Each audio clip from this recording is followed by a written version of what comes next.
أعوذ بالله من الشيطان الرجيم بسم الله الرحمن الرحيم ورفعنا لك ذكرك وقال الله تعالى أيضا في كتابه مخبرا نحن نزلنا الذكر وإن له لحافظون وقال النبي صلى الله عليه وسلم سبع تجري للعبد بعد موته وهو في قبره من علم علما أو كسر نهرا أو حفر بيرا أو غرس نخلا أو بنى مسجدا أو ورث مصحفا أو ترك ولدا يستغفر له بعد موته إلى آخر الحديث أو كما قال عليه الصلاة والتسليم শ্রদ্ধেয় উপস্থিত হযরত মুহতারাম মাওলানা শাহানুর সেলিম সাহেব, মঞ্চে উপবিষ্ট এবং সামনে উপবিষ্ট আমার দিন দরদি, ইসলাম দরদি, সুফি দরবেশেরা, মুসল্লি এজাম, সামিন হযরতেরা, তরুণ জওয়ান যুবক বন্ধুরা, মুরব্বিয়ানেরা, বাচ্চারা, পর্দানসীন মা ও বোনেরা এবং সর্বোপরি যে সমস্ত সোশ্যাল মিডিয়ার ইউটিউবার, বিভিন্ন কওমের খেদমতে যারা নিয়োজিত আছেন, এই সমস্ত আমার চ্যানেল কর্তৃপক্ষ ভাইরা, প্রত্যেককে আমি আমার অন্তরের অন্তঃস্থল থেকে সালাম এবং মোবারকবাদ জানাই। আল্লাহ পাকের রহমত সমস্ত ঈমানদারের উপর হোক, জয় বলুন আল্লাহুম্মা আমিন। আজকে খুব সংক্ষেপে আমরা বলবো দু চার কথা। এক নাম্বার যেটা সমস্যা আমাদের চলছে সেটা হলো আমরা ঈমানকে কিভাবে বাঁচাবো, এটা আমাদের এক নাম্বার সমস্যা। দুই নাম্বার সমস্যা হলো বর্তমান সিচুয়েশনে আমরা আমাদের অস্তিত্বকে কিভাবে টিকিয়ে রাখবো, এটা আমাদের দুই নাম্বার বড় সমস্যা। এক নাম্বার ঈমান, ঈমানকে বাঁচানোর সংকটের মধ্যে আমরা পড়েছি, কারণ ঈমানকে কিভাবে টিকিয়ে রাখবো, সারা পৃথিবীতে এমন অস্থিরতা, এমন চারিদিকে ভাই আমার এক এক তৎপরতা, এমন চারিদিকে আবহাওয়া, এমন গুঞ্জন, এমন শব্দ চারিদিকে চলছে, যে জায়গায় আমরা আমাদের ঈমানকে মজবুত করে চারিদিকে ঘুরে বেড়ানো আমাদের জন্য দুষ্কর হয়ে পড়ছে, আমাদের জন্য অস্থিরতা তৈরি হচ্ছে, আমাদের জন্য একটা ভাবনার চিন্তার বিষয় হয়ে দাঁড়িয়েছে যে আমি আমার এই দাড়িটা রেখে, টুপিটা মাথায় দিয়ে, পাঞ্জাবিটা পরে কলকাতা থেকে ঘুরে আসবো, অসুবিধা নেই, কোনো সমস্যায় পড়বো না। বোম্বাই থেকে ঘুরে আসবো, দিল্লি থেকে ঘুরে আসবো, কোনো অসুবিধা নাই তো। এটা হলো ঈমানি সমস্যা, আপনার আমার ঈমানি সমস্যা, ঈমানকে টিকিয়ে চলার সমস্যা। দুই নাম্বার অস্তিত্ব রক্ষা করার সমস্যা। ছেলে মেয়ে, বিবি বাচ্চা, আল আওলাদদের নিয়ে একটা আতঙ্কের পরিবেশ, ভয়ের পরিবেশ, না জানি কখন কি অসুবিধায় পড়ি, না জানি কখন কি বিপদে পড়ি। এই দুটো সমস্যা বড়।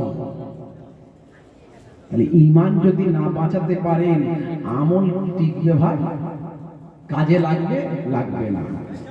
আর অস্তিত্ব যদি রক্ষা করতে না পারেন, বেঁচে থাকার লড়াই যদি ঠিকভাবে না করতে পারি আমরা, তাহলে কিসের আর ঈমান ঠিক রাখবো, কিসের আর নামাজ কালাম ঠিক রাখবো?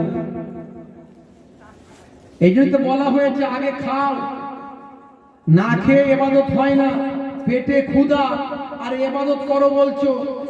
গরিব ভিক্ষা চাইছে, হাত পাচ্ছে, अल्लाह के नाम पर 2 रुपया दे दो बेटा, तुम बोलते हे बेटा नमाज पढ़ते हो, तुम नमाज पढ़ते हो, रोजा रखते हो? अरे बाबा वो खेते पाइनी, वो ना खेয়ে দিন কাটাচ্ছে, ও কি করে নামাজ পড়বে, কি করে রোজা রাখবে? আগে ওকে খেতে দাও, তারপরে বলো। না খেয়ে ইবাদত হবে ভাই? হবে না। সে তো তাহলে আল্লাহর ওলি হয়ে যাবে। বন্ধুরা আমার, এই দুটো সমস্যা নিয়ে একটু আলোচনা করার চেষ্টা করব খুবই সংক্ষেপে। ভাইরা আমার, তরুণ যুবকেরা আমার, হে আমার বন্ধুরা, হে আমার মুরব্বিয়ানেরা, শুনে রেখে দিন বাবা, হে তরুণ যুবকেরা, আল্লাহর নবী 1450 বছর আগে আপনাকে আমাকে জানিয়ে দিয়েছেন, ওরে দুনিয়ার মানুষ শুনে রেখে দেন, রেখে গেল আমি তোমাদের তরে সেরা দুটি উপহার, আল্লাহর বাণী কোরআন মাজিদ আর বাণী আমার। এই দুটো জিনিসকে যদি তোমরা আঁকড়ে ধরতে পারো, দুটো জিনিসকে তোমরা যদি মেনে চলতে পারো, পৃথিবীর কোনো সমস্যা তোমাদের কাছে আসবে না। একটু জোরে হবে না সুবহানাল্লাহ? না খুব ঠান্ডা লেগেছে, আওয়াজ দিতে পারছেন না কি? জি, একটু জোরে সোরে আওয়াজ দেবেন। জি হ্যাঁ, মুখগুলো খুলে বসবেন। আমি তো মুখ খুলে বসে আছি, মুখগুলো ঢাকা দিয়ে নেই, মুখগুলো খুলে। জি হ্যাঁ ভাইরা, মাশাআল্লাহ, আমরা অল্প মানুষ, কিন্তু এখানে আল্লাহর ফারিস্তারা আছে, আছে না? না, এটাই হলো তফাৎ। অন্য মঞ্চের থেকে এই মঞ্চের তফাৎ এখানে। ফারিস্তাদের সঙ্গে আপনারা বসে আছেন, বড্ড বরকতি মাহফিল। দেখেছেন কত সুন্দর পরিবেশ, গায়ে গা লাগিয়ে কাঁধে কাঁধ লাগিয়ে বসে আছেন। বন্ধুরা আমার, তরুণ যুবকেরা আমার, হে আমার মুরব্বিয়ানেরা, হে তরুণেরা, হে আমার ভাইয়েরা, বিশ্বনবী আমার বলেছেন, হে দুনিয়ার মানুষ শুনে রেখে দাও, হে দুনিয়ার মানুষ জেনে রেখে দাও, আমার আল্লাহ জানিয়ে দিয়েছেন, মান কানা লিল্লাহি কানা আল্লাহু লাহু, যে বান্দা আল্লাহর হয়ে যায়, আমার আল্লাহ তার হয়ে যায়। মাল্লাহুল মাওলা ফালাহুল কুল, বান্দা যখন আল্লাহর হয়ে যায়, কুল মাখলুকাত তার গোলাম হয়ে যায়। তাহলে ঈমানকে কিভাবে বাঁচাবেন, অস্তিত্বকে কিভাবে রক্ষা করবেন, জালেমদের হাত থেকে কিভাবে নিজেকে রক্ষা করবেন? আল্লাহ বলছেন, বান্দারে তোরা যদি আমার হয়ে যাস, আমি আল্লাহ তোদের হয়ে যাব। আর আমি যখন তোদের হয়ে যাব, এই দুনিয়ার সব ছোট ছোট নেতা, ছোট ছোট লিডার, দুনিয়ার সমস্ত নেতা মন্ত্রী, এমএলএ, এমপি, প্রধানমন্ত্রী, মুখ্যমন্ত্রী তো দূরের কথা, আমেরিকার ডোনাল্ড ট্রাম্প পর্যন্ত তোদের কিছু করতে পারবে না। ওরে বান্দারে, চিন্তা করিস না, তোরা শুধু আমাকে ডাক, তোরা শুধু পৃথিবীর সৃষ্টিকর্তাকে ডাক, সারা কুল কায়নাতের প্রভুকে তোরা ডাক, তোরা সারা কুল কায়নাতের প্রভুর ভালোবাসার বান্দা হয়ে যা।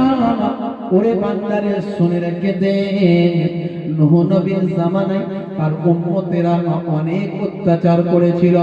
নূহ নবীর ভালোবাসার মানুষদের উপর, নূহ নবীর উপর অনেক অত্যাচার করেছিল। মুসা নবীর জামানাতে ফেরাউন তার লোকলস্কর অনেক অত্যাচার করেছিল। নমরুদের জামানাতে তার লোকলস্কর, তার সৈন্যবাহিনী অনেক অত্যাচার করেছিল। ওরে বান্দারে, শুনে রেখে দে, হযরত দাউদ নবীর জামানাতে তার ওই সমস্ত বেঈমান মুশরিকেরা অনেক অত্যাচার করেছিল। আমি তাদের বরবাদ করে দিয়েছি, আমি তাদের ধ্বংস করে দিয়েছি। দাউদ নবীর জামানাতে ওই সমস্ত বেঈমানদের কিরাদাতান খাসিন, আমি আল্লাহ তাদেরকে সব বানর বানিয়ে দিয়েছি। ওরে বান্দারে, শুনে রেখে দে, ওরে বান্দারে, জেনে রেখে দে, মুসা নবীর জামানাতে ফেরাউনের লোকলস্করকে আমি ডুবিয়ে মেরেছি। আমি আল্লাহকে চ্যালেঞ্জ করেছিলাম, নিজেকে আল্লাহ বলে দাবি করেছিলাম, আনা রাব্বুকুমুল আলা, আমি তোমাদের বড় খোদা, এই বলে নিজেকে খোদা প্রমাণিত করেছিলাম। আমি আল্লাহ নারাজ হয়ে গিয়েছিলাম। মুসা নবীর উম্মতদের উপর অনেক অত্যাচার জুলুম করেছিল। ওরে শুনে রেখে দে পৃথিবীর মানুষ, আমি আল্লাহ তাআলা আমার ক্ষমতা কোনোদিন কমে নাই। যে ক্ষমতা নূহ নবীর জামানায় ছিল, যে ক্ষমতা মুসা নবীর জামানায় ছিল, যে ক্ষমতা ঈসা নবীর জামানায় ছিল, যে ক্ষমতা দাউদ নবীর জামানায় ছিল, সেই ক্ষমতা আমি আল্লাহ আমার উম্মতে মুহাম্মাদির জামানাতে আছে। আছে না নাই? জোরে বলে, আছে না নাই? করোনা কে দিয়েছে ভাই? কে দিয়েছে? জোরে বলে। যত দাদারা বলছিল মুসলমানদের তাড়াবো, আল্লাহ বলছে তাড়াবি পরে, আগে আমার এনআরসি তোদের উপর চালাবো। দাদাদের উপর আল্লাহর এনআরসি চলেনি? এই ইমানদারদের মুসলমানদের উপর আল্লাহর এনআরসি হয়েছে না ওই সমস্ত দাদাদের উপর হয়েছে? হ্যাঁ, দাদাদের উপর হয়েছে। ফোন করলে দেখবেন একটা মোটা গলায় শুনতে পাওয়া যায়, যেই ফোন করবেন, রিংটোন করবেন, ডায়াল করবেন, অমনি বলবে कोविड-19 अभी खत्म नहीं हुआ है, आप लोग मास्क यूज कीजिए, सैनिटाइजर यूज कीजिए, डिस्टेंस फॉलो कीजिए। এইভাবে হিন্দিতে ভালো মোটা গলায় বক্তৃতা দিচ্ছে। কার বক্তৃতা জানেন ওটা? কার বলেন তো? অমিতাভ বচ্চন। আল্লাহ বলছে ওই দাদাকেও আমি আমার এনআরসিতে ঢুকিয়েছি। ওরে দাদারা, যতই তোরা করিস, যতই তোরা চিৎকার করিস, হইচই করিস, আমার আল্লাহ বলছেন শোন, তোদেরকে তো আমার এনআরসিতে ঢুকিয়েছি। তোদের দাদাদের দাদা আমেরিকার ডোনাল্ড ট্রাম্প, তাকেও আমি আমার করোনাতে ঢুকিয়েছি। এমন ভয় খাইয়েছি বলে ঘুরে মনে হয় ঘাস খেতে পারবো না। ভাইয়েরা আমার, তরুণ যুবকেরা, করোনা যখন এসেছে, স্ত্রী স্বামীকে বলছে তুমি খাটে শো, আমি নিচে। কেন? বলে তুমি বাজারে যাও, আমি তো যাই না, জানি না তুমি করোনা যদি নিয়ে আসো আমারও হবে, তুমি মরবে, আমি কিন্তু মরবো না। বন্ধুরা আমার, তরুণ যুবকেরা আমার, চীনের হুয়ানহো থেকে করোনা শুরু হয়েছে। ভারতবর্ষের কেরালায় প্রথম এক মহিলা চীন থেকে নিয়ে এসেছে। হে তরুণ যুবকেরা, সিনজিয়াং প্রদেশের মুসলমানদের উপর অত্যাচার করা হয়েছে। তাদের বদদুয়ার জন্য আল্লাহ চীন থেকেই শুরু করেছে।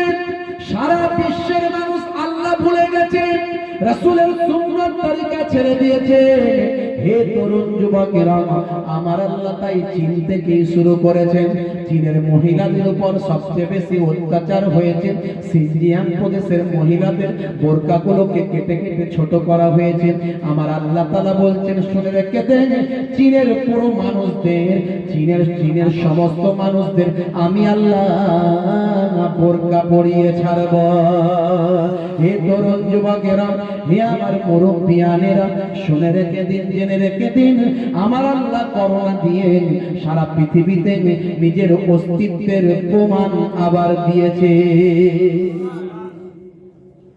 করোনা যখন এসেছে, মসজিদের লোক বেড়েছে না কমেছে? যারা বলে আপনাদের এলাকার মুরব্বীরা মসজিদে চান্স পাচ্ছিল না পায় না? আমাদের দিককারের মুরব্বীরা মসজিদে চান্স পায় না। গিয়ে দেখছে সব 16 বছর, 15 বছর, 20 বছর, 30 বছর, 22 বছর যারা কোনোদিন নামাজে ঢোকে নেই, তারা সব লাইন লাগিয়ে আছে। তা আমাদের এলাকার 5 ওয়াক্ত নামাজি মুসল্লিরা বলছে, হ্যাঁ তোরা সব আমাদের জায়গায় ঘিরে রেখেছিস কেন? বলে চাচা আমরা আগে থেকে লাইন দিয়েছি। মসজিদে গিয়ে বলছে চাচা আমরা আগে থেকে লাইন দিয়েছি। তার মানে বলে চাচা তুমি মগরিবে এসছো, আমরা জোহর থেকে আর মসজিদ থেকে বেরোইনি, তুমি তো বেরিয়ে চলে গেছিলে, আমরা বেরোইনি, এই জোহর থেকে মগরিব পর্যন্ত মসজিদই আছি, কারণ বাইরে আমরা সেফটি পাচ্ছি না ঠিকঠাক। হে তরুণ যুবকেরা, হে আমার বন্ধুরা, হে আমার মুরব্বিয়ানেরা, শুনে রাখতে দিন বাবা,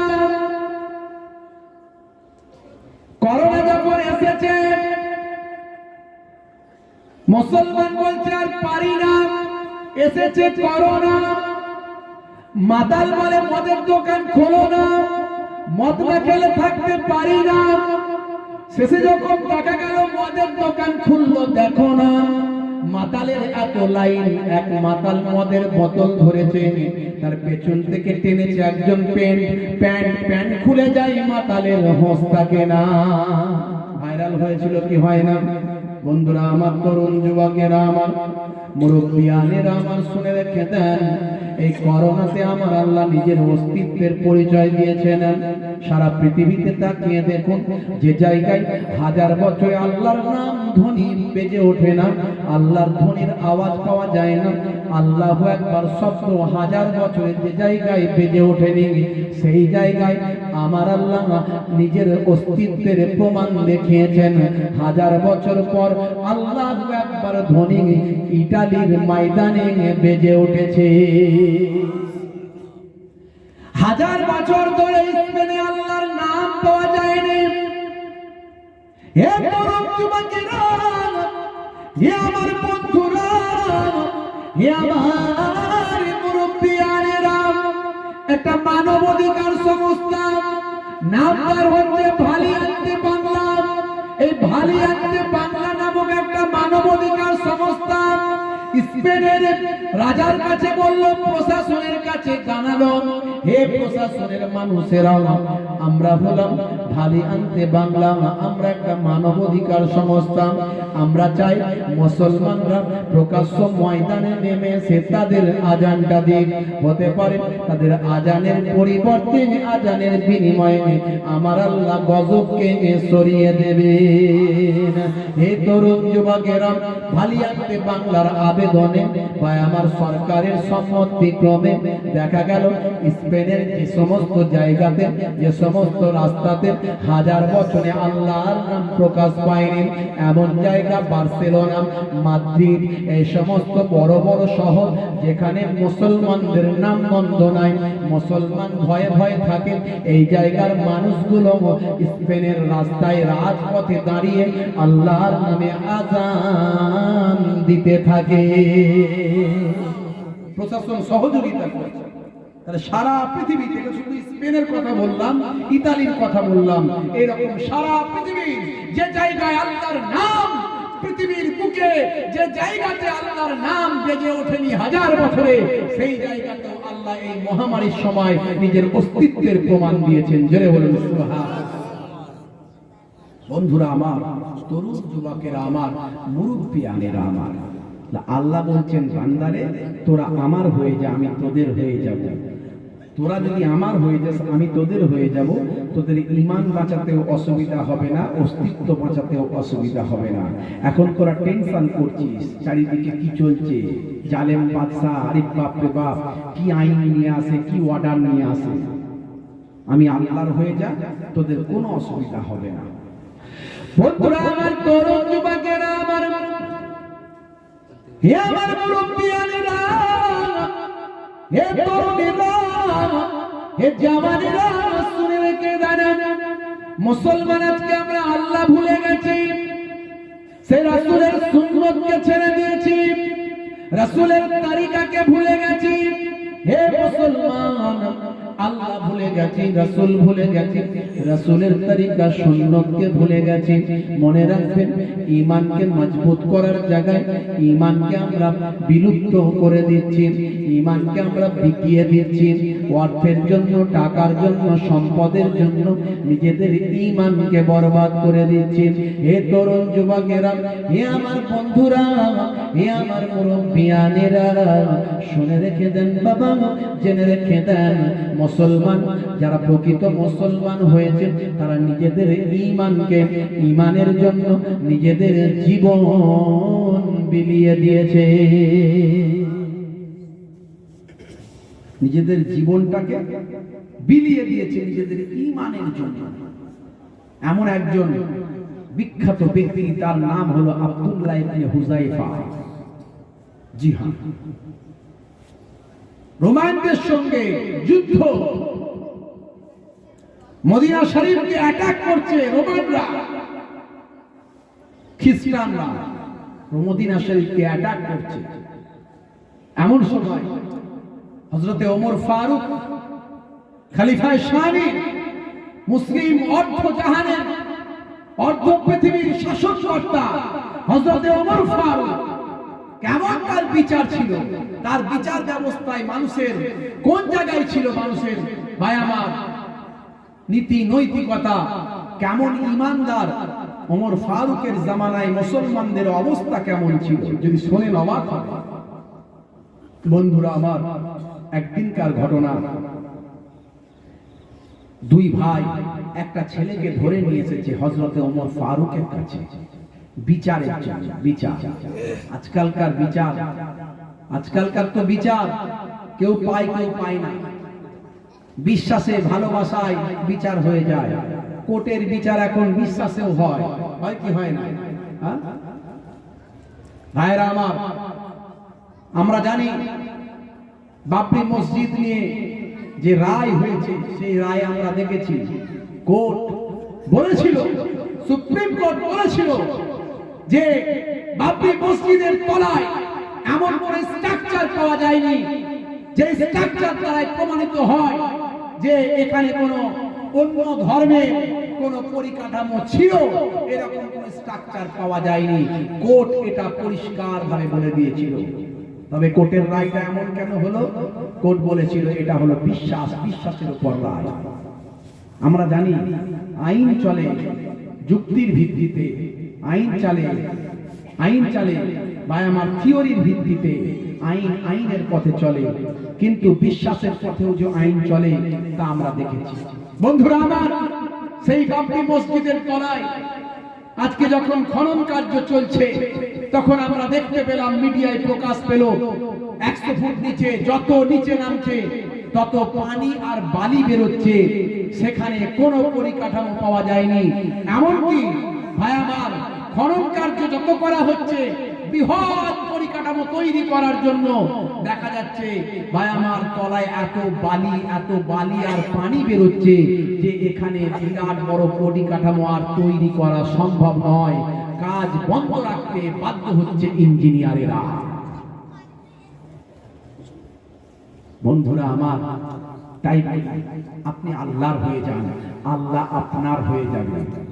হে তরুণ যুবকেরা, তোমার বুকে রাখো আল্লাহরই ভয়, আসবে না কোনদিন কোনো পরাজয়, আসবে না কোনদিন কোনো পরাজয়।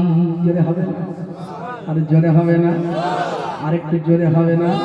তোমার বুকে রাখো আল্লাহরই ভয়, আসবে না কোনদিন কোনো পরাজয়, আসবে না কোনদিন কোনো পরাজয়।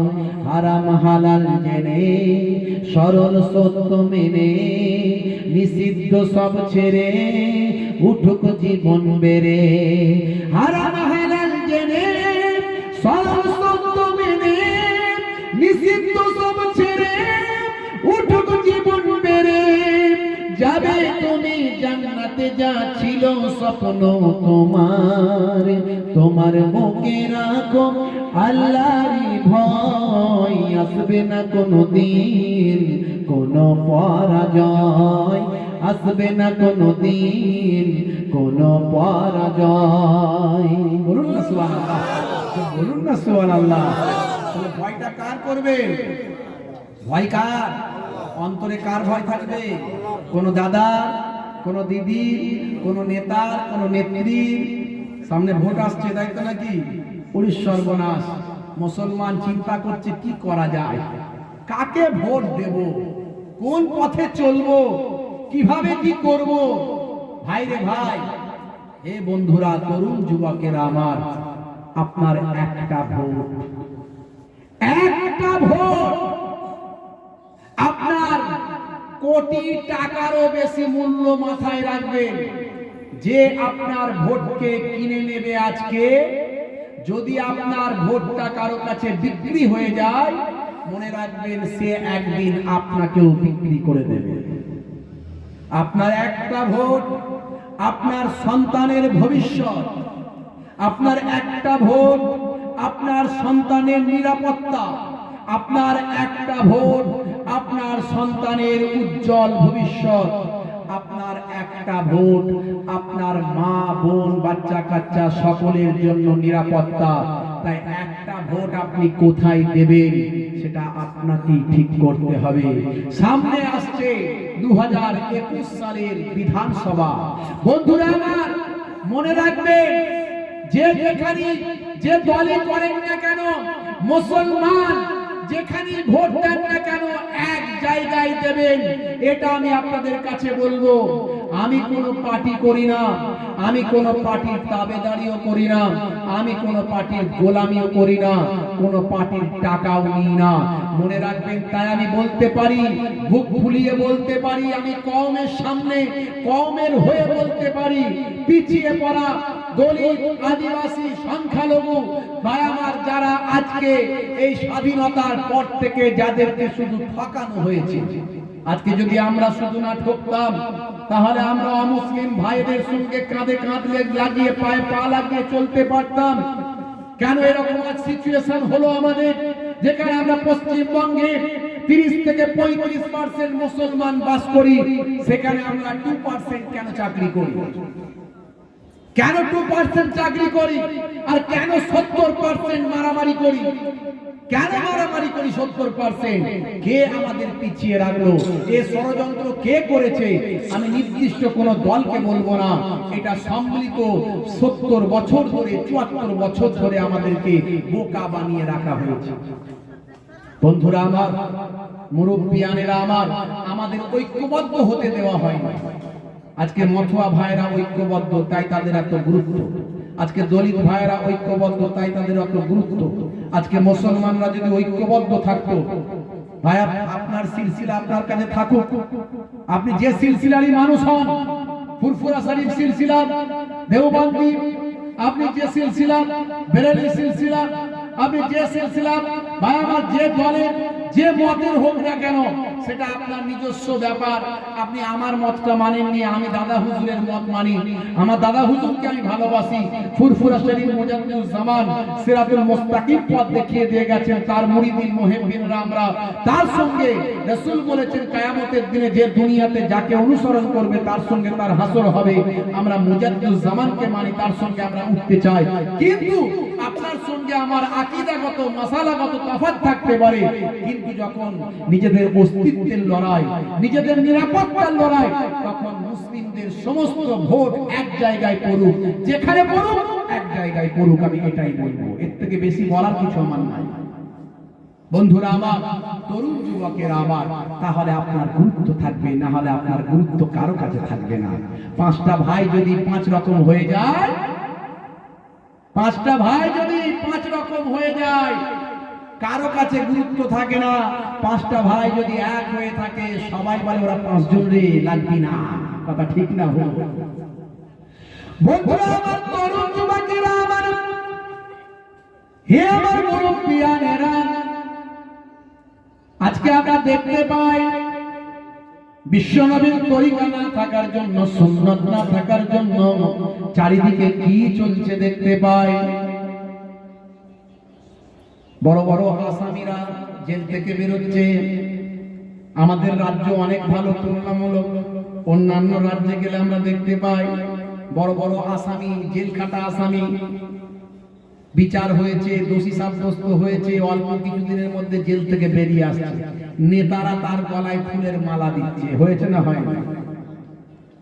আজ ধর্ষণে অপরাধে, নারী নির্যাতনে দেশটাতে অপরাধী ভরেছে, ফুলের মালা দিয়ে বরণ করিয়ে নিয়ে অপরাধী খোলা মাঠে ঘুরছে। কথা ঠিক না ভুল? আজ ধর্ষণে অপরাধে, নারী নির্যাতনে দেশটাতে অপরাধী বেড়েছে, ফুলের মালা দিয়ে বরণ করিয়ে নিয়ে অপরাধী খোলা মাঠে ঘুরছে। জেগে ওঠো যুব সমাজ, জেগে ওঠো যুব সমাজ, জেগে ওঠো যুব সমাজ, জেগে ওঠো যুব সমাজ। মানুষগুলো আজ পশুর থেকে অধম হয়ে গেছে। আজ আজ ধর্ষণে অপরাধ, নারী নির্যাতনে দেশটাতে অপরাধী ভরেছে। ফুলের মালা দিয়ে বরণ করিয়ে নিয়ে অপরাধী খোলা মাঠে ঘুরছে। কথা ঠিক না ভুল বলেন? বন্ধুরা আমার, আপনাকে আমাকে সজাগ হতে হবে, সামাজিক ভাবে, রাজনৈতিক ভাবে, অর্থনৈতিক ভাবে, সমস্ত দিক থেকে সজাগ হতে হবে। হে তরুণ যুবকেরা, হে আমার বন্ধুরা, হে আমার মুরব্বিয়ানেরা, শুনে রেখে দিন বাবা, জেনে রেখে দেন। হে মুসলমান, ইসলাম শান্তির কথা বলেছেন, বিশ্ব নবী আমার শান্তির কথা বলেছেন, কিন্তু ইসলামকে সবসময় হেয় প্রতিপন্ন করার চেষ্টা করা হয়েছে, ইসলামকে সবসময় অপমান করার চেষ্টা করা হয়েছে। হে তরুণ যুবকেরা, হে আমার বন্ধুরা, হে আমার মুরব্বিয়ানেরা, ভাই আমার, যুগ যুগ ধরে দেখা গেছে ইসলামকে কিভাবে কলঙ্কিত করা যায়, আপনারা আমার নবীর অসম্মান কেমন ভাবে করা যায়, এটা বারবার চক্রান্ত করা হয়েছে। হয়েছে না হয়নি? আপনারা জানেন রিসেন্ট একটা টেলর নিয়ে, টেলর মানে কিছুটা ভিডিও ফুটেজ, ছোট একটা ভিডিও ফুটেজ, এই টেলরটা যেটা নাম দেয়া হয়েছে কমান্ডো, একটা সিনেমা যেটা রিলিজ হবে বলেছে 2021 সালের ঈদে। এই ঈদের সময় একটা সিনেমা রিলিজ হবে। কোথায় হবে? না বাংলাদেশে হবে, তারপর হয়তো ইন্ডিয়াতেও হবে। এই ভাই আমার সিনেমাটা তৈরি করেছে বিশেষত বাংলাদেশের যারা ভাই আমার প্রোডিউসার, যারা ভাই আমার লিখেছেন, এডিটর, প্রোডিউসার, বা এই যে যারা যারা আছে প্রোডিউস করেছে যারা, তারা সব বেশিরভাগই বাংলাদেশে। আর মেন দায়িত্বে অভিনয় করেছে আমাদের এই পশ্চিমবঙ্গের একজন ফিল্ম স্টার, তার নাম হলো দেব। আপনারা নাম শুনেছেন সবাই। সেই ছবিতে তারা দেখিয়েছে যে বাংলাদেশে নাকি আতঙ্কবাদী অনেক ঢুকে গেছে, এখান থেকে তারা গিয়ে মিশন কমান্ডো, এই সিনেমায় তারা দেখা যাচ্ছে আতঙ্কবাদীদের হত্যা করছে। এতে আমাদের কোনো আপত্তি ছিল না, কিন্তু আতঙ্কবাদী যাদের বানানো হয়েছে তাদের দেখানো হচ্ছে মুখে গাল ভর্তি দাড়ি, মাথায় পাগড়ি, পাঞ্জাবি পায়জামা, আর মুখে আল্লাহু আকবার ধ্বনি। তার মানে বোঝানো হচ্ছে যে আতঙ্কবাদী শুধু মুসলমানরা। ভারতবর্ষে ঘটছে একটা নারা দিয়ে, মুখে একটা নারা দিয়ে, ধর্মীয় স্লোগান দিয়ে মানুষকে পিটিয়ে পিটিয়ে মারা হচ্ছে। ওই ভারতবর্ষে একটাও দেখা যায়নি এখনো আল্লাহু আকবার বলে কাউকে পিটিয়ে মারছে। কিন্তু দেখা যাচ্ছে বাংলাদেশে এমন ঘটনা ঘটানো হচ্ছে যাতে করে দাড়িওয়ালা, টুপিওয়ালা, পাঞ্জাবিওয়ালা মানুষ, এরা আল্লাহু আকবার ধ্বনি দিয়ে পেছনে কলেমার পতাকা দেয়া হয়েছে, লা ইলাহা ইল্লাল্লাহু মুহাম্মাদুর রাসূলুল্লাহ। সবচেয়ে দুর্ভাগ্যের ব্যাপার হলো এই কলেমা হলো শান্তির প্রতীক, এই কলেমা হলো ন্যায় এবং অন্যায়ের বিরুদ্ধে পার্থক্য করার একটা প্রতীক। সেই কলেমার পতাকার নিচে AK-47 রাইফেলের ছবি দেওয়া হয়েছে। তার মানে বোঝানো হচ্ছে মুসলমান মানে আতঙ্কবাদী, আর কালেমার পতাকা যারা বহন করে তারা এই আতঙ্কবাদীদের এটা একটা সিম্বল। আর যেখান থেকে তারা বেরিয়ে আসছে সব মুখে ধ্বনি দিচ্ছে, গুলি চালাচ্ছে, দাড়িওয়ালা টুপিওয়ালা মানুষগুলো আল্লাহু আকবার বলে গুলি করছে। বলুন নাউজুবিল্লাহ। বন্ধুরা আমার, এইভাবে ইসলামকে কলঙ্কিত করার চেষ্টা চারিদিকে চলছে, যুগ যুগ ধরে চলছে, কিন্তু পেরে ওঠেনি। ইসলামকে হেফাজতের দায়িত্ব কে নিয়েছে? জোরে বলে, জোরে বলে, আল্লাহ নিয়েছে হেফাজতের দায়িত্ব। হে তরুণ যুবকেরা, হে আমার মুরব্বিয়ানেরা, হে জওয়ান যুবকেরা, ইসলাম মানে হলো শান্তি। ISLAM ইসলাম, অর্থাৎ ISLAM Islam, I for I, S for soul, L for love, A for all, M for mankind, I should love all mankind, অর্থাৎ আমার উচিত সারা বিশ্বের মানুষকে ভালোবাসা। হে তরুণ যুবকেরা, হে আমার বন্ধুরা, হে আমার মুরব্বিয়ানেরা, ইসলাম সন্ত্রাসের শিক্ষা দেয় না, সন্ত্রাস মুক্ত করার শিক্ষা দেয়। ইসলাম জুলুম করার শিক্ষা দেয় না, জুলুম মুক্ত করার শিক্ষা দেয়।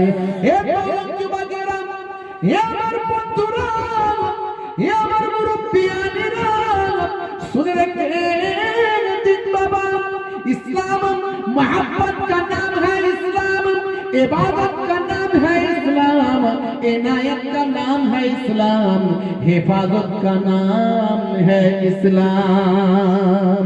हे तरुण যুবকেরা, হে আমার বন্ধুরা, আমার আল্লাহ জানিয়ে দেন ইন্নাদ দীনা ইনদাল্লাহিল ইসলাম, আমি আল্লাহ আমার মনোনীত ধর্ম হলো ইসলাম।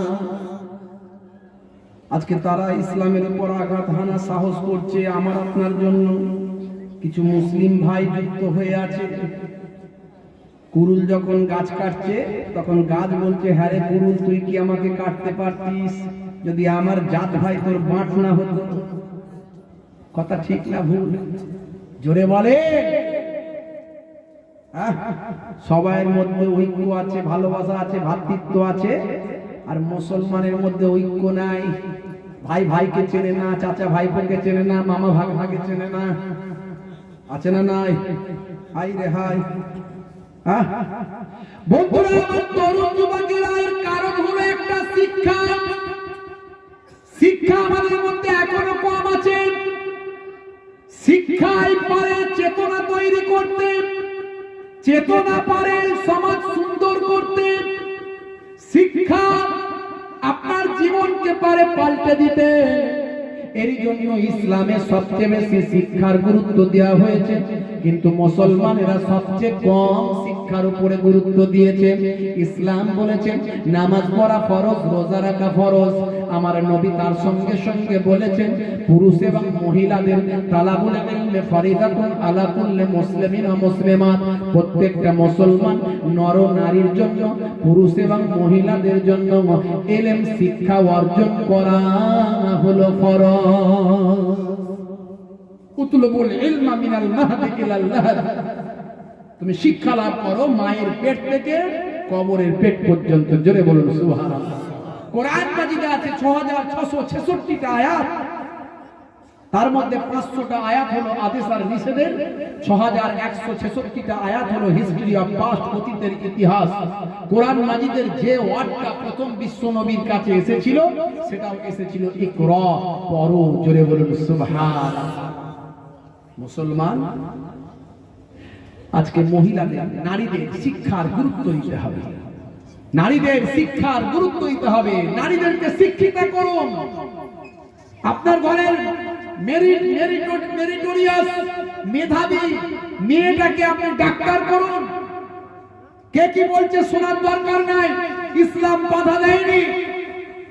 আপনার মেয়েটা যদি ডাক্তার হয়, অনেক মহিলার, পর্দানসীন মুসলিম মহিলার সম্মানটা বাঁচাতে পারবে। কথা ঠিক না ভুল? নারী শিক্ষায় হয় সমাজ পতিত, নারী শিক্ষা নাই বলি সমাজ পতিত। নারীগণ যদি শিক্ষিতা না হয় কখনো মুসলিম জাতি জাগিবার নয়। বিদ্রোহী কবি নজরুল ইসলাম বলেছেন নারী শিক্ষায় হয় সমাজ গঠিত, নারী শিক্ষা নাই বলে সমাজ পতিত। নারীগণ যদি শিক্ষিতা না হয় কখনো মুসলিম জাতি জাগিবার নয়। বন্ধুরা আমার, তরুণ যুবকেরা আমার, আপনার ঘরের মহিলাটাকে, মেয়েটা যার মেধাবী বুদ্ধি আছে, ভাই আমার একটু পড়াশোনার দিকে রাখুন, একটু গাইড করুন। ছোটবেলায় তাকে একটু ঘি খাইয়ে দেন। ঘি মানে দিনের ইলম শিখিয়ে দেন। ইমাম সাহেব, মাওলানা সাহেবের কাছে পাঠিয়ে হারাম হালাল, জায়েজ নাজায়েজ, ওযু, নামাজ, গোসল, পিতামাতার হক, সন্তানের হক, মা বোনেদের হক, ছেলে মেয়ের হক, প্রতিবেশীর হক একটু শিখে নিন। তারপর আপনার ছেলেটা মেয়েটা যদি ডাক্তার হয়ে যায়, বেনামাজি হবে না। আর ওই ছেলেটা যখন ডাক্তার হবে, মাস্টার হবে, ভাই আমার বন্ধুরা আমার, আপনি কবরে পড়ে থাকবেন, আপনার কবরের ধার দিয়ে সিগারেটের ধোঁয়া মেরে মোটরসাইকেলের গিয়ার দিয়ে বেরিয়ে যেতে পারবে না। বাপের কবরের ধারে গিয়ে আসসালামু আলাইকুম বলে সালাম দেয়। আসসালামু আলাইকুম ইয়া আহলাল কবুর, ইয়া আবি, হে আমার পিতা, আপনার উপর সালাম। বন্ধুরা আমার, তরুণ যুবকেরা আমার, আপনারা আমার ঘরের মহিলাগুলোকে, আপনারা আমার ঘরের ছেলেগুলোকে ইমানদার বানান, পরেশগার বানান, খোদাবিরু বানান। এখন মুসলমানের ছেলে হয়েছে পিলে, আর মুসলমানের নারী হয়েছে আনারি। মুসলমানের ছেলে হয়েছে পিলে, মুসলমানের নারী হয়েছে আনারি। মুসলমানের ছেলে হাই রে হাই, মিলাদুন নবীতেও যায়, রাত্রি 9টা বাজলে লাল পানিও চালায়, মাঝে মাঝে টুনির মায়ের গানটা ধরে ভাই। আর সুযোগ পেলে মাঝে মাঝে মহিলাদের দেখলে ইফতিজিংও করে দেয়। হে মুসলমানের ছেলে, আল্লাহ কি তোমাকে এই কথাই বলে, তুমি মুসলমানের ছেলে, তুমি মহিলাদের সম্মান করবে, তুমি আল্লাহ আল্লাহ রাসূলের পথে চলবে, এটাই তো তোমার শিক্ষা ভাই। বন্ধুরা আমার, তরুণ যুবকেরা আমার, মুসলমানের ছেলে বলছে 1 2 3 4, টাকার জন্য হব চোর। মুসলমানের ছেলে বলছে হাটি মাটিম টিম, হুজুরের কথা ঘোরার দিন, হাটি মাটিম টিম, হুজুরের কথা ঝেড়ে দিন। মুসলমানের নারী করছে বাড়াবাড়ি, স্বামীকে বলছে স্বামী ভালো নয়, শ্বশুর শাশুড়ি হয়ে যাব আলাদা তাড়াতাড়ি। মুসলমানের নারী হাই রে হাই, রাগ করবেন না ভাই। মুসলমানের নারী পড়ছে মেনু শাড়ি, কাঁধে নিয়েছে ব্যাগ, বলছে আমার দিকে দেখ, চুল করতে কালার, যাচ্ছে বিউটি পার্লার। নাম ছিল জারিনা, এবার হলো কারিনা। ঠিক কি না বলেন, ঠিক কি না? মুসলমানের কিছু ছেলেও বেরিয়েছে, দেখবেন হাই রে হাই, বলে নবীর জন্য জীবন দিতে পারি ভাই। কিন্তু তাকিয়ে যদি দেখা হয়, এদের পোশাক, চালচলন, কথাবার্তা সব অন্যরকম ভাই। মাথার চুলগুলো সব লাল লাল খাড়া হয়ে আছে ভাই, যেন মনে হচ্ছে ঝাউ গাছের ওপরটা জ্বলে গিয়ে হলুদ হয়েছে। তাই আছে না নাই? মুসলমান রাগ করবেন না ভাই, একটু বোঝার চেষ্টা করা যাক। তাই হে যুবকেরা,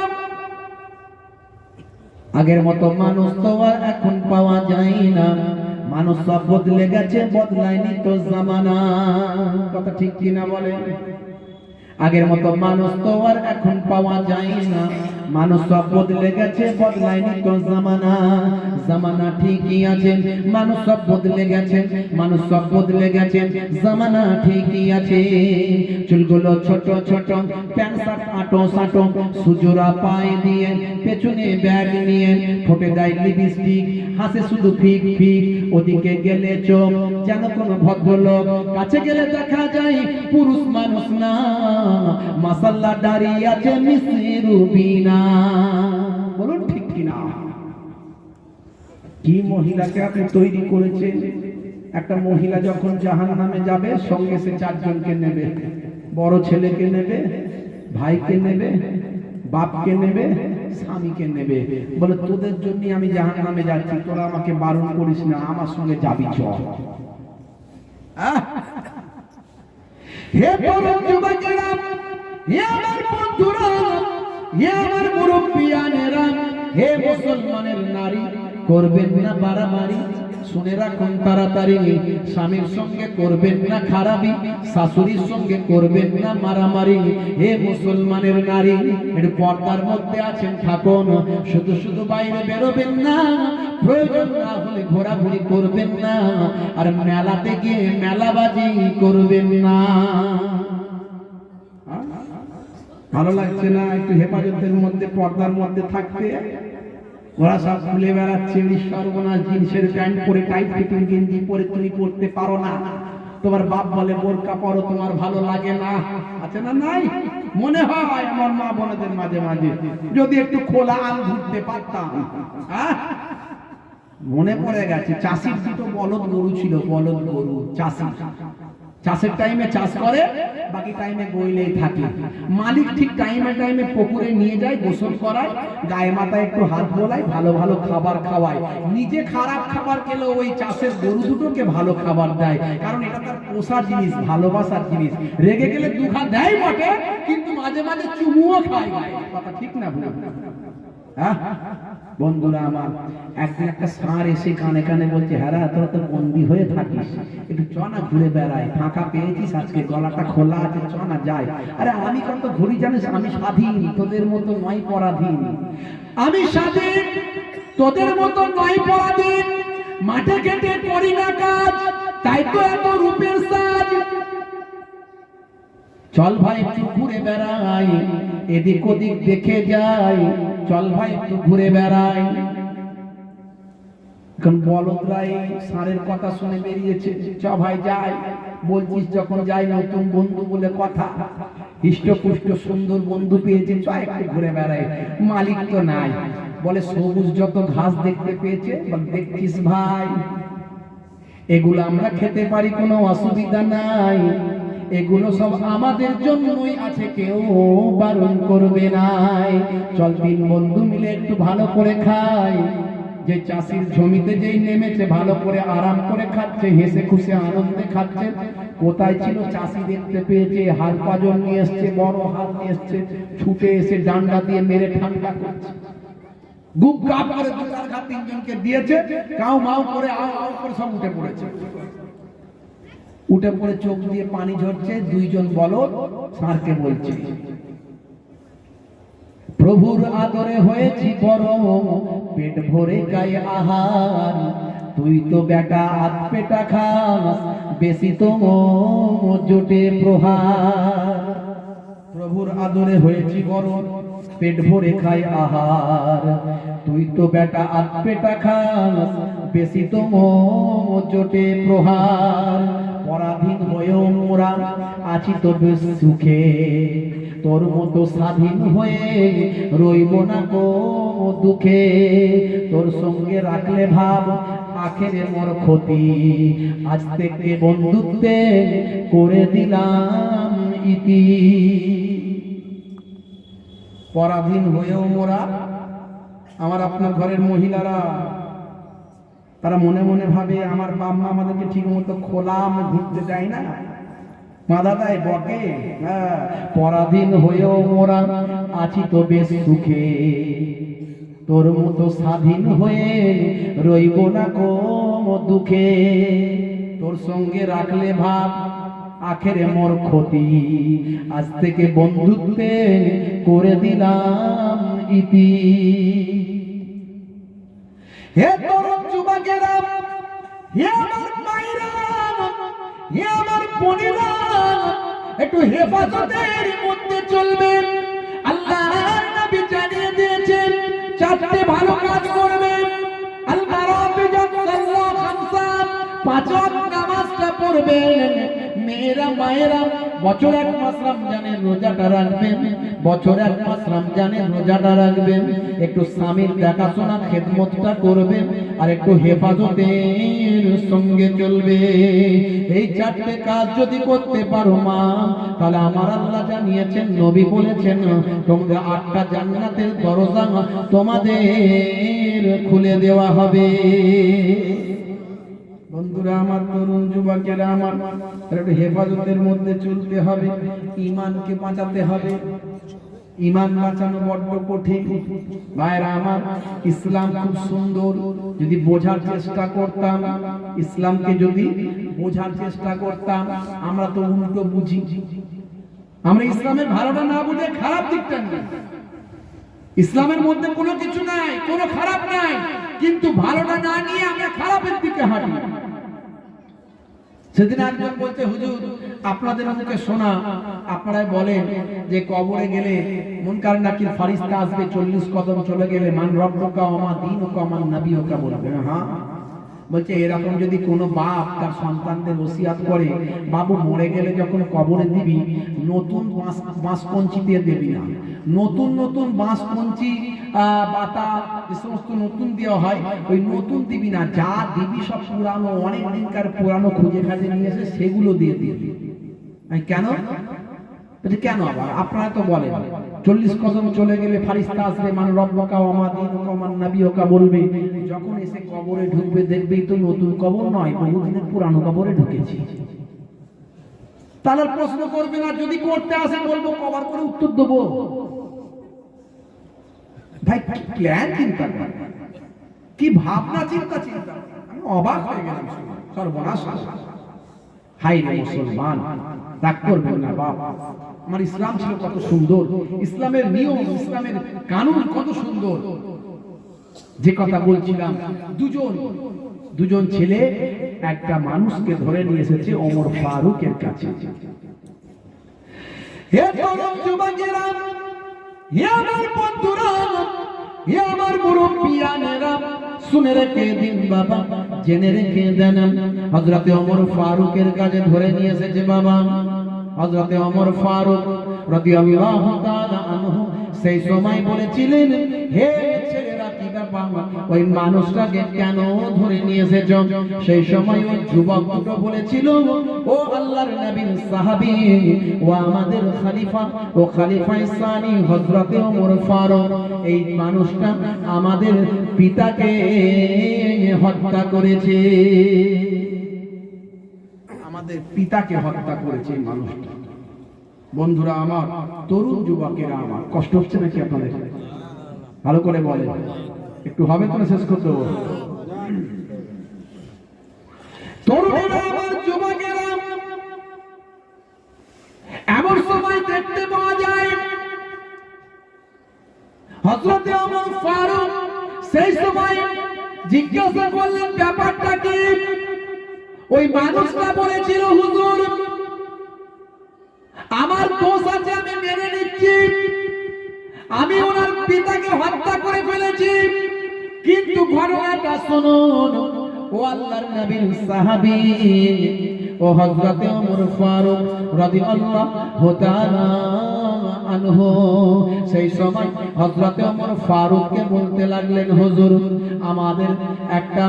আমার একটা উট ওনার পিতার বাগানে ঢুকে পড়েছিল, ওনার পিতা তখন ওই বাগানে এমন একটা ইট নিক্ষেপ করেছেন, যে এমন একটা পাথর নিক্ষেপ করেছেন যে পাথরের আঘাতে আমার উটটা আহত হয়ে গেছে, আমার উটটা মন্নপন্ন হয়ে গেছে। এমন সময় আমিও সহ্য করতে না পেরে আমি একটা পাথর ছুঁড়ে দিয়েছি, দেওয়ার পর বুঝতে পারিনি ওনার পিতা মারা যাবে, সেই আঘাতে ওনার পিতাও মারা গিয়েছে। হুজুর আমার দোষ আছে, আমি মেনে নিচ্ছি, কিন্তু ওনার পিতারও কম দোষ ছিল না, ওনার পিতা একটা অবালা জন্তু বাগানে ঢুকে পড়েছে বটে, ইচ্ছাকৃত ভাবে নয়, অনিচ্ছাকৃত ভাবে সেই উটটাকে উনি না তাড়িয়ে দিয়ে আঘাত করে এমন করলেন যাতে মারা যায়, উটটা মন্নপন্ন হয়ে গেছে। হে তরুণ যুবকেরা, হে আমার মুরব্বিয়ানেরা, হযরতে ওমর ফারুক বিচার করবেন বাবা। সেই সময় বললেন, হে যুবকেরা, তোমরা কি ওই ছেলেটিকে ক্ষমা করে দাও? বলে, না হুজুর, আমরা আমার পিতার বদলা নেব, আমরা আমার পিতার কিসাস চাই, মৃত্যু খুনের বদলে খুন চাই, আমরা একে মাফ করতে পারবো না, আমরা হত্যার বদলে হত্যা, খুনের বদলে খুন চাই। এমন সময় দেখা যায় হযরতে ওমর ফারুক বলেন, হে ছেলে, তোমার কি কোনো শেষ ইচ্ছা আছে? ছেলেটি বলল, হুজুর আমাকে 3টে দিন সময় দিন, আমাকে যখন জীবন দিতেই হবে, আমি যখন বাঁচতে আর পারবো না, আমাকে 3টে দিন সময় দিন, আমি আমার ছোট ভাইকে গিয়ে আমার পরিবারের সমস্ত দায়িত্ব যা ছিল আমার কাঁধে, সেগুলো আমার পরিবারের সমস্ত দায়িত্বগুলো আমার ছোট ভাইকে হ্যান্ড ওভার করে দিতে চাই, আমাকে 3টে দিন সময় দিন। খলিফায়ে সানি বললেন, ওমর ফারুক বললেন, হে ছেলে, তোমাকে 3 দিন সময় দিতে পারি, কিন্তু একটা জিম্মেদার তৈরি করে দাও। একটা জিম্মেদার তৈরি করো। কে তোমার পরিবর্তে দায়িত্ব নেবে? যদি তুমি না আসো, তোমার হয়ে কে সামনে আগিয়ে আসবে? তোমার হয়ে কে দায়িত্ব নেবে? জিম্মেদারিটা কে নেবে তোমার? সে একটা জিম্মেদার ঠিক করে দাও। বেশ কিছু সময় ধরে আওয়াজ দেওয়া হলো, ছেলেটিও বলল, খলিফার পক্ষ থেকেও বলা হলো, কে আছো এই সন্তানের জন্য, এই মানুষটার জন্য জিম্মেদারি হতে পারো? আজকের এই ঘটনার জিম্মেদারি দায়িত্ব নিতে পারো যে ওই ছেলেটা যদি না আসে, আমি আমার নিজেকে এগিয়ে দেব বিচারের জন্য, আমি ওর পরিবর্তে জিম্মেদারি নেব। কে আছো বাবা? এমন কেউ ব্যক্তি আছো? এমন সময় দেখতে পাওয়া যায় পেছন দিক থেকে একজন মানুষ হাত তুলেছেন। তিনি আর অন্য কেউ নন, তিনি হলেন হযরতে আবু জার গাফফারি রাদিয়াল্লাহু তাআলা আনহু। তিনি পেছন থেকে এগিয়ে আসলেন, হুজুর আমি দায়িত্ব নেব, আমি জিম্মেদারি নিচ্ছি, যদি ওই ছেলেটা ফিরে না আসে 3 দিন পরে, আমি তার জায়গায় সামনে আসব। ভাইরা আমার, তরুণ যুবকেরা যে যার মতো চলে গেলেন। 3 দিন সময় দেওয়া হলো, নির্দিষ্ট টাইমে ফিরে আসতে হবে। হে তরুণ যুবকেরা, দেখতে পাওয়া যায় 3 দিন কেটে গেল, যে যার সময় মতো এসে হাজির হলো, কিন্তু যাকে খুনের বদলে খুন করা হবে, কেসাস যার উপরে দেওয়া হবে, সেই মানুষটি বাবা সময় পার হয়ে যাচ্ছে, কিন্তু সে এখনো এসে পৌঁছাচ্ছেন না। শত শত মানুষ অপেক্ষা করছে, মানুষটা কোথায় গেল? তার ওসি তার জায়গায় হযরতে আবু জার গাফফারি নিজের ভাই আমার জিম্মেদারি নিয়েছেন। হযরতে আবু জার গাফফারি সামনে এগিয়ে এলেন, হুজুর চিন্তা করবেন না, ওই ছেলেটি যদি না আসে, আমি আমার ওয়াদা রক্ষা করব, মানে আমি তার জায়গায় নিজের গার্দানটাকে পেতে দেব।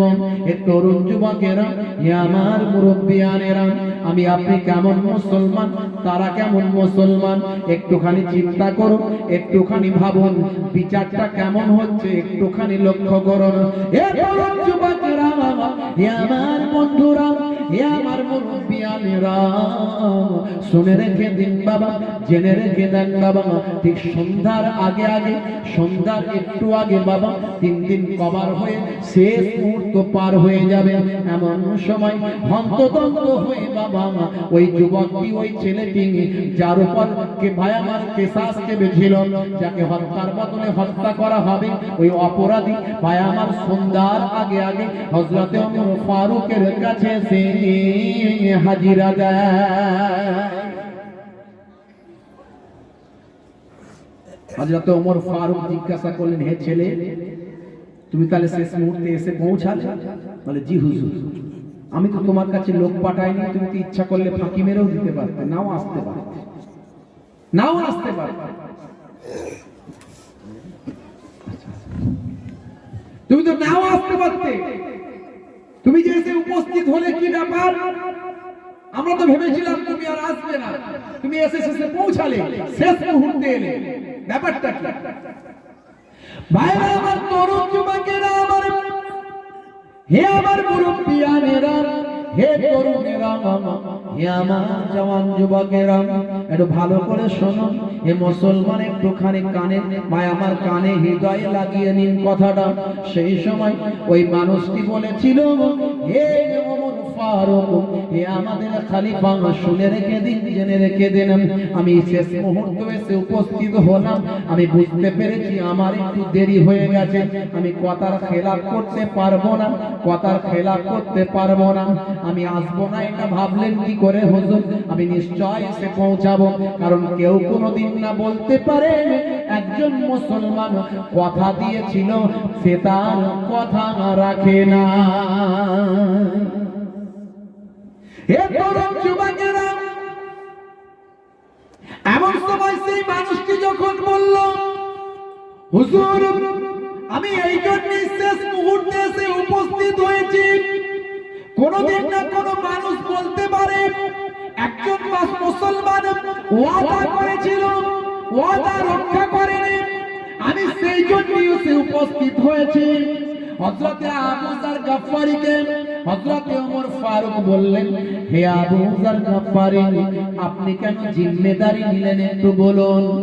সেই সময় হযরতে আবু যার গফফারী বলেছিলেন, ও হযরতে ওমর ফারুক, তবে শুনুন, কেউ না কোনোদিন বলতে পারে একজন মুসলমানের প্রয়োজন পড়েছিল অপর এক মুসলমানকে, কোন মুসলমান ওই মুসলমানের পাশে এসে দাঁড়ালো না।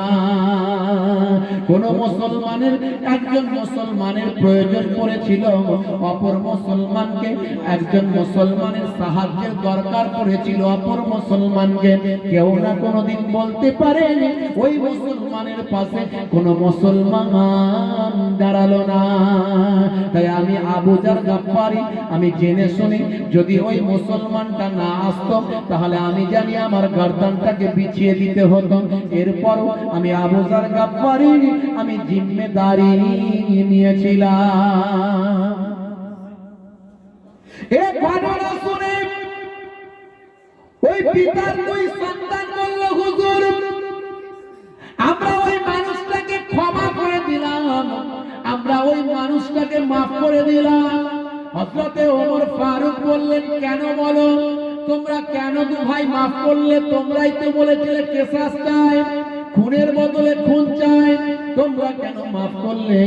এমন সময় সেই দুটো মানুষ বলতে লাগলো, সেই দুটো জওয়ান যুবক ছেলে বলতে লাগলো, ও আল্লাহর নবীর সাহাবী, ও হযরতে ওমর ফারুক, কেউ না কোনোদিন বলতে পারে একজন মুসলমান মাফ চেয়েছিল, অন্য দুই ভাই দুই মুসলমান তাকে মাফ করলো না।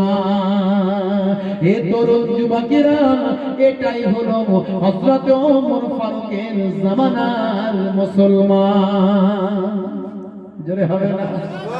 জোরে হবে না?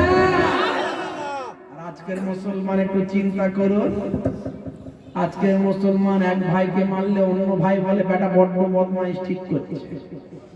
আরে ভাই, পাঁচটা আঙুল যদি সমান হতো তাহলে তো সবকিছু এক হয়ে যেত। কেউ একটু বদমাইশ হবে, কেউ একটু খচ্চর হবে, তা বলে সে বিপদে পড়লে আপনি পাশে দাঁড়াবেন? নিশ্চয়ই দাঁড়াতে হবে।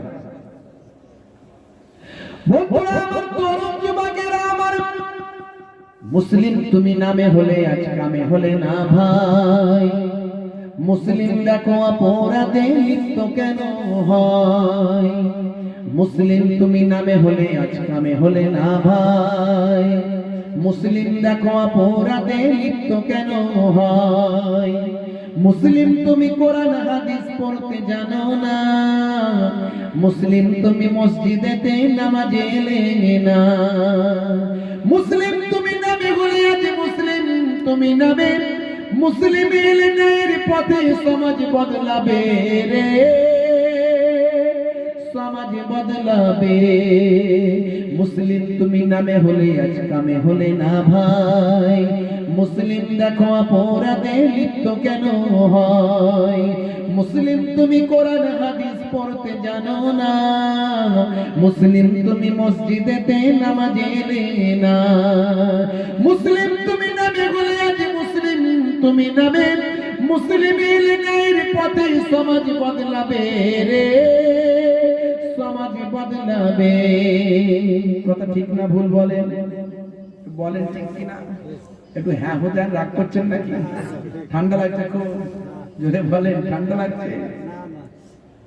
বোমে বারুদের নেশার তালাই হবে না কারো সাথে, সালাউদ্দিন আর পাগলের তুমি যে উত্তরসূরি। ওই যে বলেছি মারামারিতে 70%, আবার এই 2021 সাল আসছে, দেখবেন মারবে মুসলমান মরবে মুসলমান, এটা আমি বলে দিয়ে গেলাম। হ্যাঁ, যতই আমরা বলি এক হয় এক হয়, তোদের গ্রামে সবাই মিলে যাকে ভোট দিবি একজন কি দে, সে যাকেই দিস একজনকে দে, ঝামেলাটা হবে না, মারামারি হবে না, অশান্তি হবে না। ভাগ করবি কেন? কে তোর আপন কে তোর পর একটু ভাব। শুনবে না, শুনবে না। 70% মুসলমান মারামারি করে, হ্যাঁ, কেউ মারামারি করে না, এরাই করে। হাই রে হাই, বোমে বারুদের নেশার থালাই হবে না কারো সাথে, সালাউদ্দিন আর পাগলের তুমি যে উত্তরসূরি।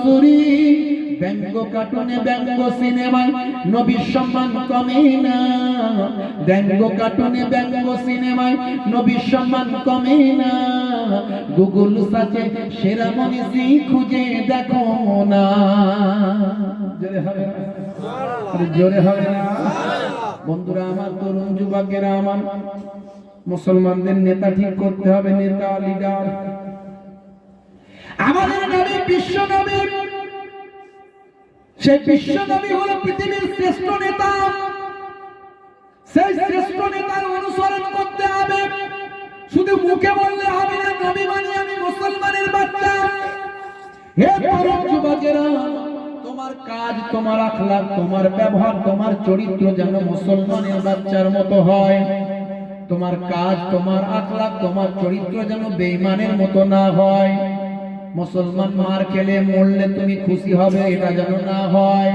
মুসলমান বিপদে পড়লে পাশে না দাঁড়িয়ে ষড়যন্ত্র করবে এটা যেন না হয় হে তরুণ যুবকেরা হে আমার বন্ধুরা হে আমার মুরব্বিয়ানেরা শুনে রেখে দিন বাবা জেনে রেখে দেন হে মুসলমান একটু খেয়াল করুন বাপ হায় রে হায় হায় রে হায় কেমন ইমানি পাওয়ার ইমানি মহাব্বত ইমানি ভালোবাসা তোমরা তোমাদের নেতা বিশ্ব নবী নবীদের নবী নূর নবী সারা পৃথিবীর কুল কায়নাতের নবী সেই নবীকে তুমি কতটা ভালোবাসো তোমার প্রমাণটা কোথায় তুমি মুখে বলো নবীকে ভালোবাসি হে যুবক মুখে বলো নবী ভালোবাসি কিন্তু তোমার নবীর ভালোবাসার বহিঃপ্রকাশ ঘটে না নবীকে যদি ভালোবাসতে নবীর উম্মতকে কষ্ট দিতে নবীকে যদি ভালোবাসতে নবীর সুন্নতের বাইরে চলতে নবীকে যদি ভালোবাসতে নবীর সুন্নত ছেড়ে দিতে নবীকে যদি ভালোবাসতে তাস খেলে জুয়া খেলে সময়টা কাটিয়ে দিতেন নবীকে যদি ভালোবাসতে শুধু ক্যারাম বোর্ডে খেলে সময়টা কাটিয়ে দিতেন নবীকে যদি ভালোবাসতে সুদখানায় গিয়ে সুদ খেতেন নবীকে যদি ভালোবাসতে ঘরে ঘরে বন্ধনের লোন সুদের ব্যবসা ঢোকাতে মনে মনে করছো সুদ ভিত্তিক ব্যবসা তাড়াতাড়ি বড় লোক তাই তো ওই যে বলে না আশায় মরে চাষা লোভে পাপ পাপে মৃত্যু কথাই বলে তো তাই তো নাকি আল্লাহ হাত দিয়েছে বুদ্ধি দিয়েছে শরীর দিয়েছে আল্লাহ বলেছে আমি সুদকে হারাম করেছি সুদ নিবি না সুদ দিবি না ভোট দিবি না আমাদের মতো মৌলভী সাহেবরাও একটু দোষী আছে যদি মৌলানারা সবাই আমার মতো নিয়ম মানতো আমিও নিয়ম মানি যে বিয়ে বাড়িতে পণ নেওয়া হবে যদি জানতে পারি পণ নেওয়া হবে বিয়ে পড়ানো তো দূরের কথা ওই বাড়ির ভিটে আমি উঠবো না এইভাবে যদি সমস্ত আলেমরা হাফেজরা মাওলানারা মৌলবীরা ইমাম সাহেবেরা বয়কট করত কাজী সাহেবেরা যদি বয়কট করত যে এলাকায় যে বাড়িতে পণ নেওয়া হবে পণ দেওয়া হবে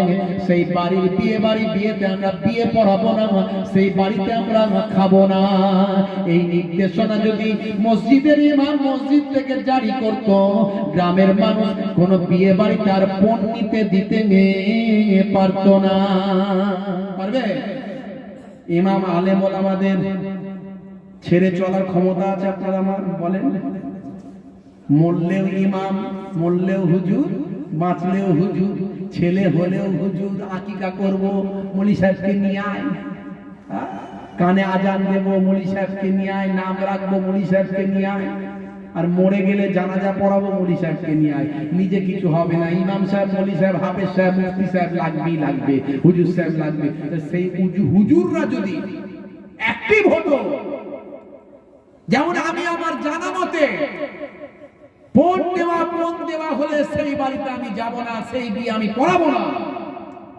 বন্ধুরা আমার এই নির্দেশনা যদি সবাই জারি করে দেখবেন সমাজ থেকে পণ প্রথা মুসলমানদের ঘর থেকে বিলুপ্ত হয়ে যাবে হবে কি হবে না স্বেচ্ছায় কেউ দিল কেউ নিল সেটা আলাদা জিনিস সেটা হলো তোহফা উপঢৌকন আরে চাস্ত ভাই পুতো ভাই এর নাম ওর নাম দিয়ে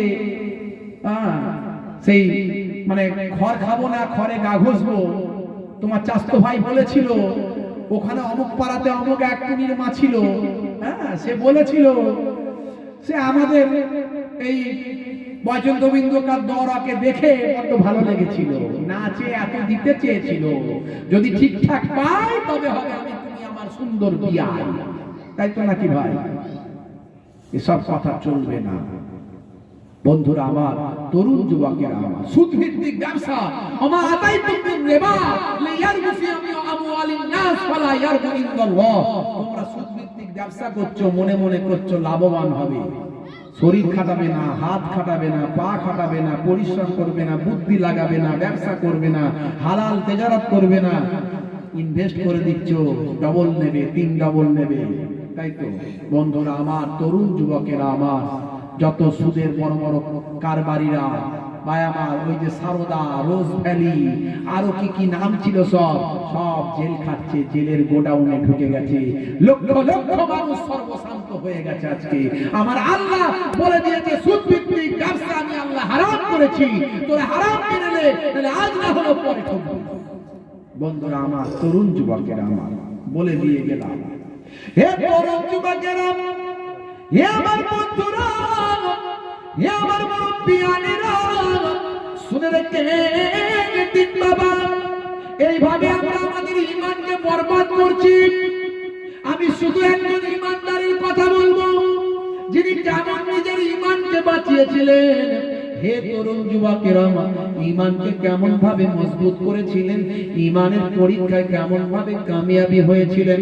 ওই রোমান সম্রাটের কথা বলছিলাম, মদিনা শরীফকে অ্যাটাক করেছে বাবা, মদিনা শরীফকে আক্রমণ করতে আসছে। এমন সময় হযরতে ওমর ফারুক নিজের সৈন্যদের, নিজের পায়ামার সঙ্গীদের, মুসলিম সৈন্যদের বললেন, বাবারা প্রতিরোধ করতে হবে, কুফফারদের সঙ্গে লড়াই করতে হবে। যদি তুমি মারা যাও শহীদ হয়ে যাবে, আর যদি তুমি বেঁচে যাও তাহলে গাজী হয়ে যাবে। জোরে হবে না?